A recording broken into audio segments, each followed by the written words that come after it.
না ভাই, শ্বশুর শাশুড়ির খেদমত মহিলারা করবে কিনা এটা নিয়ে এখন ফতুয়ার শেষ নাই। মহিলারা চায় হুজুর আমাদের পক্ষে একটু ফতুয়া দেখ, আমরা একটু জান বাঁচি। ঠিক না ভাই? ঠিক।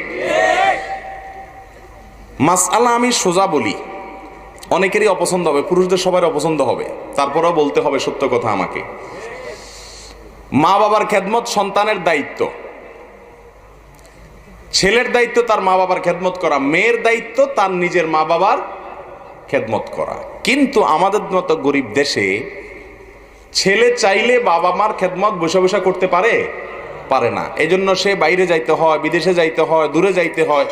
বাসায় থাকে তার ওয়াইফ, তার স্ত্রী যদি তার পক্ষ থেকে তার মা বাবার খেদমত না করে তাহলে কে করবে? এখন স্ত্রী যদি বলে না আইনে নাই আমি খেদমত করার কথা না, তোমার বাপ মা তুমি করবা, আমার তো বাপ মা না, আমি মুরব্বী হিসাবে সম্মান করব, ঠিক আছে, চা কাপ বানাই দেবো, ঠিক আছে, কিন্তু আমি